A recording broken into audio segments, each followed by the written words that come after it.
বন্ধুরা, আপনি প্রতিদিন একই খাবার খাচ্ছেন, একই জীবনযাপন করছেন, কিন্তু হঠাৎ করেই কেউ সহজে অসুস্থ হয়ে যাচ্ছে আর কেউ বছরের পর বছর খুব কমই রোগে পড়ে। কেন এমন হয়? আসলে এর পেছনে লুকিয়ে আছে আমাদের শরীরের এক অদৃশ্য সৈনিক বাহিনী, যার নাম রোগ প্রতিরোধ ক্ষমতা বা ইমিউন সিস্টেম। আর আজ আমরা গল্পের মতো করে জানব সেই সব খাবারের কথা যেগুলো নিঃশব্দে আমাদের শরীরকে শক্তিশালী করে, ভাইরাস, ব্যাকটেরিয়া আর নানা রোগের বিরুদ্ধে লড়াই করার ক্ষমতা বাড়িয়ে দেয়। আমাদের শরীরকে যদি একটা দুর্গ ভাবেন, তাহলে ইমিউন সিস্টেম হচ্ছে সেই দুর্গের প্রহরী, আর খাবার হচ্ছে তাদের অস্ত্র ও শক্তির উৎস। অর্থাৎ আপনি যা খান সেটাই ঠিক করে আপনার শরীর কতটা শক্তভাবে রোগের বিরুদ্ধে দাঁড়াতে পারবে। বহু বছর আগে থেকেই মানুষ বুঝেছিল কিছু খাবার অসুস্থতার সময় দ্রুত সুস্থ হতে সাহায্য করে, যেমন ঠান্ডা লাগলে গরম স্যুপ বা দুর্বল লাগলে ফলমূল। যদিও তখন বিজ্ঞান এত উন্নত ছিল না, কিন্তু আজ গবেষণায় প্রমাণ হয়েছে নির্দিষ্ট কিছু পুষ্টি উপাদান সরাসরি আমাদের রোগ প্রতিরোধ ব্যবস্থাকে সক্রিয় করে। প্রথমেই আসে ভিটামিন সি সমৃদ্ধ খাবার, কারণ এটি শরীরের শ্বেত রক্তকণিকাকে শক্তিশালী করে, যেগুলো আমাদের শরীরে ঢুকে পড়া জীবাণুর বিরুদ্ধে যুদ্ধ করে। তাই লেবু, কমলা, মাল্টা, পেয়ারা, আমলকি, কাঁচামরিচ এগুলো শুধু স্বাদের জন্য নয়, বরং প্রতিদিনের প্রতিরক্ষা ব্যবস্থার অংশ। বিশেষ করে পেয়ারা ও আমলকিতে কমলার চেয়েও বেশি ভিটামিন সি থাকে, যা অনেকেই জানেন না। আর নিয়মিত অল্প পরিমাণে খেলেই শরীর ধীরে ধীরে শক্তিশালী হয়। এরপর আসে ভিটামিন ডি, যেটাকে অনেক সময় সানশাইন ভিটামিন বলা হয়, কারণ সূর্যের আলো থেকে শরীর এটি তৈরি করে, কিন্তু খাবারের মাধ্যমেও পাওয়া যায়, যেমন ডিমের কুসুম, মাছ, বিশেষ করে সামুদ্রিক মাছ। আর ভিটামিন ডি আমাদের ইমিউন কোষকে সঠিকভাবে কাজ করতে সাহায্য করে, তাই সারাদিন ঘরের ভেতরে থাকলে রোগ প্রতিরোধ ক্ষমতা কমে যাওয়ার ঝুঁকি বাড়ে। আবার জিঙ্ক নামের একটি খনিজ উপাদান আছে, যা শরীরের ক্ষত দ্রুত সারাতে এবং সংক্রমণের বিরুদ্ধে লড়তে সাহায্য করে। এটি পাওয়া যায় বাদাম, বীজ, ডাল, ছোলা, মাংস ও ডিমে। তাই শুধু ভাত আর তরকারি নয়, খাবারের বৈচিত্র্য খুব জরুরি। অনেকেই ভাবেন দামি খাবার খেলেই ইমিউনিটি বাড়ে, কিন্তু বাস্তবে আমাদের রান্নাঘরের সাধারণ খাবারই সবচেয়ে বড় শক্তি। যেমন রসুন, আদা, হলুদ এগুলো শত শত বছর ধরে প্রাকৃতিক ঔষধ হিসাবে ব্যবহৃত হয়ে আসছে।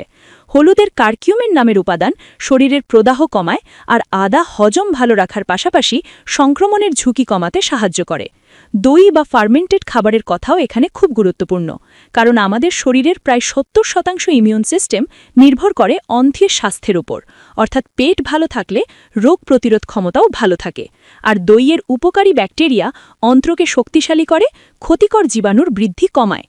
সবুজ শাকসবজি যেমন পালং শাক, লাল শাক, কলমি শাক, ব্রোকলি বা বাঁধাকপি এগুলোতে থাকে অ্যান্টিঅক্সিডেন্ট, যা শরীরের কোষকে ক্ষতির হাত থেকে রক্ষা করে। সহজ ভাষায় বললে এগুলো শরীরের ভেতরের মরিচা পড়া ঠেকায়। আবার গাজর, মিষ্টি কুমড়া, পেঁপে এই কমলা বা হলুদ রঙের খাবারগুলোতে থাকে বিটা ক্যারোটিন, যা শরীরে গিয়ে ভিটামিন এ তৈরি করে এবং চোখ, ত্বক ও শ্বাসতন্ত্রকে সংক্রমণ থেকে রক্ষা করে। অনেকেই অবাক হন শুনে যে পর্যাপ্ত পানি পান করাও ইমিউনিটির জন্য অত্যন্ত জরুরি, কারণ পানি শরীর থেকে বিষাক্ত পদার্থ বের করে দেয় এবং কোষগুলোকে সক্রিয় রাখে। পানি শূন্যতা হলে শরীর দুর্বল হয়ে পড়ে, ফলে রোগ সহজে আক্রমণ করে। আবার মধু, বিশেষ করে কাঁচা মধু, প্রাকৃতিক অ্যান্টিব্যাকটেরিয়াল উপাদানে ভরপুর, গলা ব্যথা বা সর্দিতে আরাম দেয়। তবে মনে রাখতে হবে অতিরিক্ত নয়, পরিমাণ মতোই উপকার করে। বাদাম যেমন কাঠবাদাম, আখরোট, চীনাবাদাম এগুলোতে থাকে ভিটামিন ই এবং স্বাস্থ্যকর চর্বি, যা কোষের সুরক্ষা দেয় এবং শরীরের প্রতিরোধ ব্যবস্থা সক্রিয় রাখে। মাছের মধ্যে থাকা ওমেগা-3 ফ্যাটি অ্যাসিড শরীরের প্রদাহ কমাতে সাহায্য করে। বিশেষ করে নিয়মিত মাছ খাওয়া মানুষের রোগ প্রতিরোধ ক্ষমতা তুলনামূলক ভালো থাকে। এখন একটা গুরুত্বপূর্ণ বিষয় হলো, শুধু একটি খাবার খেলে ইমিউনিটি হঠাৎ বেড়ে যায় না, বরং প্রতিদিন ছোট ছোট ভালো অভ্যেস মিলেই তৈরি করে শক্তিশালী প্রতিরক্ষা ব্যবস্থা। যেমন সুষম খাবার, পর্যাপ্ত ঘুম, মানসিক চাপ কম রাখা, নিয়মিত হাঁটা বা ব্যায়াম এগুলো খাবারের মতোই গুরুত্বপূর্ণ। অনেকেই ভুল করে ভাবেন সাপ্লিমেন্ট খেলেই সব ঠিক হয়ে যাবে, কিন্তু বিজ্ঞান বলছে প্রাকৃতিক খাবার থেকে পাওয়া পুষ্টি শরীর সবচেয়ে ভালোভাবে গ্রহণ করতে পারে, কারণ সেখানে একসাথে অনেক সহায়ক উপাদান থাকে।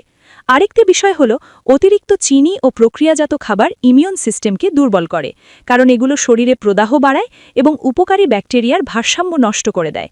তাই সফট ড্রিঙ্ক, অতিরিক্ত ফাস্ট ফুড, অতিরিক্ত ভাজা পোড়া যত কমানো যায় তত ভালো।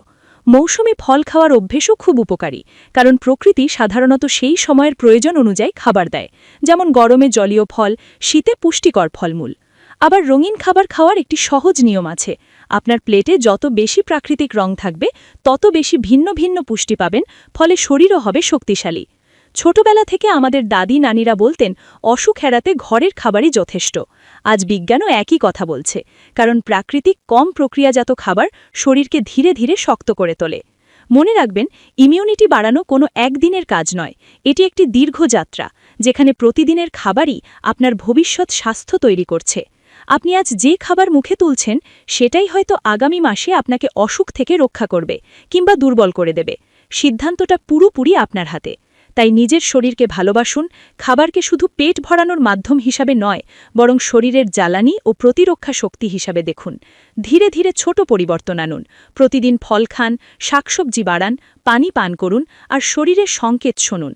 কারণ সুস্থ থাকা মানে শুধু রোগ না থাকা নয়, বরং শক্তি, স্বস্তি আর জীবনের আনন্দ অনুভব করা। আজকের এই গল্প যদি আপনাকে একটু হলেও ভাবতে বাধ্য করে, যদি আগামীকাল আপনি নিজের প্লেটে একটু বেশি স্বাস্থ্যকর খাবার যোগ করেন, তাহলেই এই কথাগুলোর সার্থকতা। মনে রাখবেন, আপনার শরীর প্রতিদিন নীরবে আপনার জন্য লড়াই করছে। এখন সময় তাকে সঠিক খাবার দিয়ে শক্তি দেওয়ার, যাতে আপনি আরও দীর্ঘ, সুস্থ আর প্রাণবন্ত জীবন উপভোগ করতে পারেন। আর এমন আরও স্বাস্থ্যজ্ঞান ভিত্তিক গল্প শুনতে আবার ফিরে আসবেন, কারণ সুস্থতার যাত্রা কখনো একদিনে শেষ হয় না। এটি প্রতিদিনের সচেতন সিদ্ধান্তের মধ্যেই তৈরি হয়। ধন্যবাদ।